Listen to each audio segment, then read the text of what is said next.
Just 3 ದಿನದ ಹಿಂದೆ ಮಳೆ ಕೈಕೊಟ್ಟಿತ್ತು, ಡ್ಯಾಮ್ಗಳು ಖಾಲಿಯಾಗಿತ್ತು. ಹೆಂಗಪ್ಪ ಪರಿಸ್ಥಿತಿ ಅಂಥೇಳಿ ಜನ ಯೋಚನೆ ಮಾಡಬೇಕಾದಂತಹ ಪರಿಸ್ಥಿತಿ ನಿರ್ಮಾಣವಾಗಿತ್ತು. ಸರ್ಕಾರವಂತೂ ಕುಡಿಯುವ ನೀರನ್ನು ಹೊಂದಿಸಬೇಕಾಗಿರೋದಾದರೂ ಹೇಗೆ ಅಂಥೇಳಿ ತಲೆ ಮೇಲೆ ಕೈ ಹೊತ್ಕೊಂಡು ಕೂತ್ಕೊಂಡಿತ್ತು. ಈ ಸಂದರ್ಭದಲ್ಲಿ ಕೇರಳಂನ ಪಶ್ಚಿಮ ಘಟ್ಟ ಭಾಗದಲ್ಲಿ ಸುರಿದಂತಹ ಧಾರಾಕಾರ ಮಳೆ ಈ ಕಬಿನಿ ಜಲಾಶಯ ಭರ್ತಿಯಾಗೋದಕ್ಕೆ ಕಾರಣವಾಗಿದೆ. ಹಾಗಾಗಿ ಬೇಡ ಅಂದರೂ ಈಗ ತಮಿಳುನಾಡಿಗೆ ನೀರು ಯಥೇಚ್ಛ ಪ್ರಮಾಣದಲ್ಲಿ ಹೋಗ್ತಾ ಇದೆ. ಮತ್ತೊಂದು ಕಡೆ ಬಂದಂತಹ ಸಂದಿಗ್ಧ ಪರಿಸ್ಥಿತಿಯಿಂದ ಸರ್ಕಾರ ಕೂಡ ಪಾರಾಗಿದೆ. ಮತ್ತೊಂದು ಕಡೆ ಹಳೆ ಮೈಸೂರು ಭಾಗದ ಜನರು ನೆಮ್ಮದಿಯ ನಿಟ್ಟುಸಿರು ಬಿಡುವಂತೆ ಕೇರಳಂನಲ್ಲಿ ಸುರಿತಾ ಇರುವಂತಹ ಮಳೆ ಮಾಡಿದೆ. ಬನ್ನಿ ಕುರಿತಂತೆ ಒಂದು ವರದಿ ಇದೆ, ನೋಡ್ಕೊಂಡು ಬರೋಣ.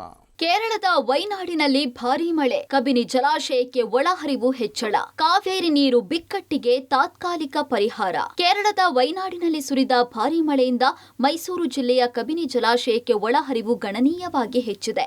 ಕರ್ನಾಟಕಕ್ಕೆ ಕಾವೇರಿ ನೀರು ಹಂಚಿಕೆ ಬಿಕ್ಕಟ್ಟಿನಿಂದ ತಾತ್ಕಾಲಿಕ ಪರಿಹಾರ ದೊರೆತಿದೆ. ಜಲಾಶಯಗಳು ಭರ್ತಿಯಾಗಿರೋದ್ರಿಂದ ಹೆಚ್ಚುವರಿ ನೀರನ್ನ ತಮಿಳುನಾಡಿಗೆ ಬಿಡುಗಡೆ ಮಾಡಲಾಗಿದೆ. ರಾಜ್ಯ ಸರ್ಕಾರ ನಿಟ್ಟುಸಿರು ಬಿಡುವಂತಾಗಿದೆ. ಕೇರಳದ ವೈನಾಡು ಭಾಗದಲ್ಲಿ ಮಳೆ ಹೆಚ್ಚಾದ ಕಾರಣ ಕಬಿನಿ ಜಲಾಶಯಕ್ಕೆ ಒಳಹರಿವು 31,000 ಕ್ಯೂಸೆಕ್ ವರೆಗೆ ಏರಿಕೆಯಾಗಿತ್ತು. ಮೈಸೂರು ಜಿಲ್ಲೆ ಹೆಜ್ರಿಕೋಟೆ ಪ್ರದೇಶದಲ್ಲಿ ಕಪಿಲಾ ನದಿ ನೀರಿನ ಮಟ್ಟ ಹೆಚ್ಚಿದ್ದು, ನದಿ ಪಾತ್ರದ ಜನರಿಗೆ ಪ್ರವಾಹದ ಎಚ್ಚರಿಕೆ ನೀಡಲಾಗಿದೆ. ಜಲಾಶಯ ಭರ್ತಿಯಾದ ಕಾರಣ ಸುಮಾರು 25,000 ಕ್ಯೂಸೆಕ್ ವರೆಗೆ ನೀರನ್ನ ನದಿಗೆ ಹರಿಬಿಡಲಾಗಿದೆ. ತಮಿಳುನಾಡಿಗೆ ನೀರು ಬಿಡುವಂತೆ ಕಾವೇರಿ ನೀರು ನಿರ್ವಹಣಾ ಪ್ರಾಧಿಕಾರ ನೀಡಿದ್ದ ಆದೇಶದಿಂದ ಸರ್ಕಾರ ರಾಜಕೀಯವಾಗಿ ಇಕ್ಕಟ್ಟಿಗೆ ಸಿಲುಕಿತ್ತು. ವರುಣದೇವನ ಕೃಪೆಯಿಂದ ಮಳೆ ಬಂದಿರೋದ್ರಿಂದ ಜಲಾಶಯಗಳು ತುಂಬಿ ತಮಿಳುನಾಡಿಗೆ ತಾನಾಗಿಯೇ ಹರಿವು ಹೆಚ್ಚಾಗಿ ತಕ್ಷಣದ ಒತ್ತಡದಿಂದ ಸರ್ಕಾರ ಪಾರಾಗಿದೆ. ಕಾವೇರಿ ನದಿ ನೀರು ಬಿಡುವ ವಿಚಾರವಾಗಿ ಬೆಂಗಳೂರಿನಲ್ಲಿ ನಡೆದ ಸರ್ವಪಕ್ಷ ಸಭೆಯಲ್ಲಿ ಒಗ್ಗಟ್ಟು ಪ್ರದರ್ಶನವಾಗಿದೆ.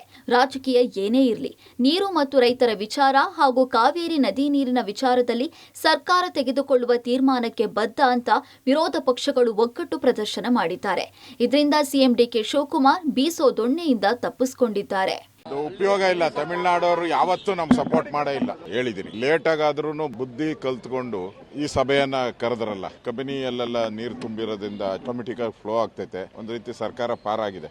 ಕಾವೇರಿ ತಾಯಿನೇ ಪ್ರಾಬ್ಲಮ್ ನ ಸಾಲ್ವ್ ಮಾಡಿದ್ದಾರೆ. ಸರ್ಕಾರದ ಅದರಲ್ಲಿ ಪಾತ್ರ ಇಲ್ಲ. ಬರಗಾಲ ಇರ್ಬೋದು, ಟ್ರಿಬ್ಯುನಲ್ ಅಲ್ಲಿ ಅದರ ಬಗ್ಗೆನೂ ಸರಿಯಾದಂತ ಕ್ರಮಗಳನ್ನ ತೆಗೆದುಕೊಳ್ಳಬೇಕು ಅನ್ನೋ ಮಾತನ್ನ ಹೇಳಿದ್ದೀನಿ. ಇನ್ನು ಕಾವೇರಿ ಜಲಾನಯನ ಪ್ರದೇಶದಲ್ಲಿ ಮಳೆಯಾಗ್ತಾ ಇರುವ ಕಾರಣ ಪ್ರಕೃತಿ ದತ್ತವಾಗಿ ತಮಿಳುನಾಡಿಗೂ ನೀರು ಹರಿತಾ ಇದೆ.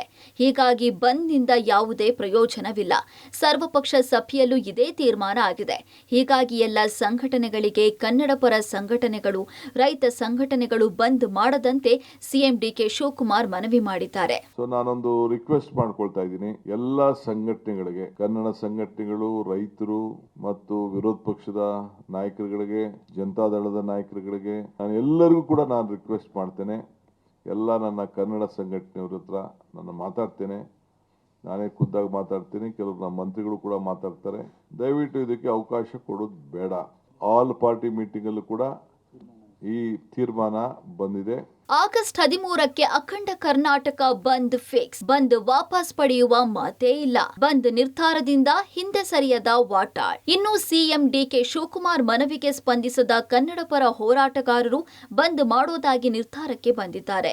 ಮೈಸೂರಿನಲ್ಲಿ ಮಾತನಾಡಿದ ವಾಟಾಳ್ ನಾಗರಾಜ್, ಬಂದ್ ವಾಪಸ್ ಪಡೆಯುವ ಮಾತೇ ಇಲ್ಲ. ಬಂದ್ ಕೇವಲ ಕಾವೇರಿ ನೀರು ಒಂದೇ ವಿಚಾರ ಅಲ್ಲ. ಗಡಿ ಸಮಸ್ಯೆ, ಯುವಕರಿಗೆ ಉದ್ಯೋಗ, ಮೈಸೂರಿನ ಸಮಗ್ರ ಅಭಿವೃದ್ಧಿ, ಬೆಳಗಾವಿ ಎಂಇಎಸ್ ಪುಂಡಾಟ ಸೇರಿದಂತೆ ಹಲವು ವಿಚಾರ ಮುಂದಿಟ್ಟು ಕರ್ನಾಟಕ ಬಂದ್ ಕರೆ ಕೊಟ್ಟಿದ್ದೇವೆ. ಆಗಸ್ಟ್ 13ರಂದು ಅಖಂಡ ಕರ್ನಾಟಕ ಬಂದ್ ಮಾಡ್ತೀವಿ ಅಂತ ಹೇಳಿದ್ರು. ನಾನು ಸ್ಪಷ್ಟವಾಗಿ ಹೇಳ್ತಾ ಇದ್ದೀನಿ, ಯಾವ ಕಾರಣಕ್ಕೂ ಈ ಬಂದು ನಿಮ್ಮ ವಿರುದ್ಧ ಅಲ್ಲ. ಈ ಬಂದ್ ರಾಜ್ಯಕ್ಕಾಗಿ, ಈ ಬಂದ್ ಕೇಂದ್ರ ಮತ್ತು ರಾಜ್ಯ ಸರ್ಕಾರಕ್ಕಾಗಿ. ಈ ಬಂದ್ ಒಂದೇ ಒಂದಲ್ಲ, ಎಲ್ಲ ಸಮಗ್ರ ಬೇಡಿಕೆಗಳನ್ನು ಈಡೇರಿಸಬೇಕು ಅಂತಕ್ಕಂಥದ್ದು. ಬಂದ್ ಮಾಡೇ ಮಾಡ್ತೀನಿ. ಯಾವ ಕಾರಣಕ್ಕೂ ನಿಲ್ಲಲ್ಲ, ಯಾವ ಒತ್ತಡಕ್ಕೂ ಮಣಿಯಲ್ಲ.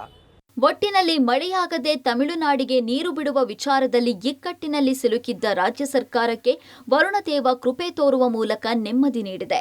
ಇದೇ ರೀತಿ ಕಾವೇರಿ ಜಲಾನಯನ ಪ್ರದೇಶದಲ್ಲಿ ಮಳೆ ಮುಂದುವರೆದ್ರೆ ಮಂಡ್ಯ ರೈತರ ಜಮೀನುಗಳಿಗೆ, ಕಾಲುವೆಗಳಿಗೂ ನೀರು ಹರಿಯಲಿದೆ.